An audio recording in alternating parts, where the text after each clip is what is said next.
Dans un petit village entouré de montagnes vivait Hawa, une jeune fille de 14 ans au regard perçant et au sourire timide.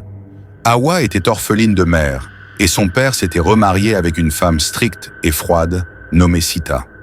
Hawa passait ses journées à aider sa belle-mère dans les champs, puis à lire des vieux livres qu'elle avait trouvés au marché du village.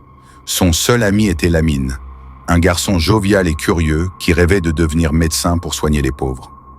Un soir, alors qu'Hawa rentrait chez elle après avoir rempli des seaux d'eau au ruisseau, elle remarqua une agitation près du vieux moulin, abandonné à la sortie du village. Intriguée, elle s'approcha silencieusement et se cacha derrière des sacs de farine usés. De sa cachette, elle vit deux hommes, Yoro et Malik, debout autour d'un corps étendu au sol. Son cœur se serra lorsqu'elle reconnut Lamine, le visage ensanglanté et immobile. « Si nous le laissons ici, les villageois découvriront tout, » murmura Yoro. « Pas question, » répondit Malik. « Nous devons l'enterrer dans les bois, là où personne n'ira fouiller. » Terrorisé, Hawa retint son souffle. Les deux hommes soulevèrent le corps inerte de Lamine et s'enfoncèrent dans la forêt. Une fois hors de vue, elle courut chez elle, les jambes flageolantes. En arrivant, elle trouva sa belle-mère en train de cuisiner du mil. « Pourquoi es-tu en retard? Tu traînes encore » grogna Sita. Hawa balbutia une excuse avant de prendre un mortier pour écraser les grains. Mais ses mains tremblaient et sa belle-mère, agacée, la gronda sévèrement. Le lendemain matin, au marché, l'absence de Lamine fit parler les villageois.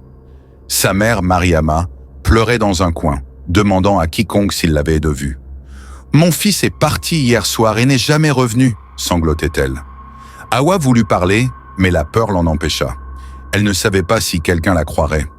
Elle resta silencieuse, évitant le regard des adultes. Quelques jours plus tard, à l'école, le chef du village convoqua une réunion. Trop de disparitions ont eu lieu ces derniers mois. Nous devons trouver les coupables. Si quelqu'un sait quoi que ce soit, qu'il parle maintenant. Hawa sentit une boule dans sa gorge.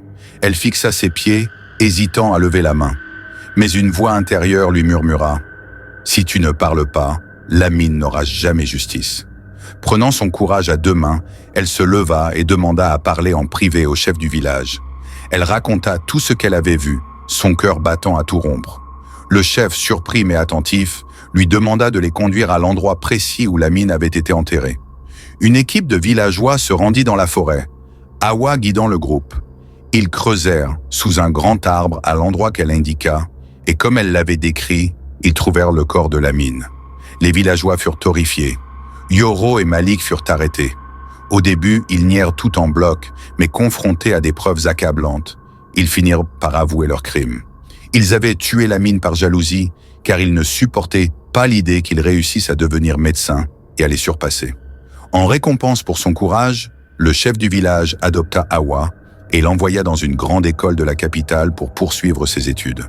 Grâce à elle, justice fut rendue et son histoire devint un exemple de bravoure pour tous.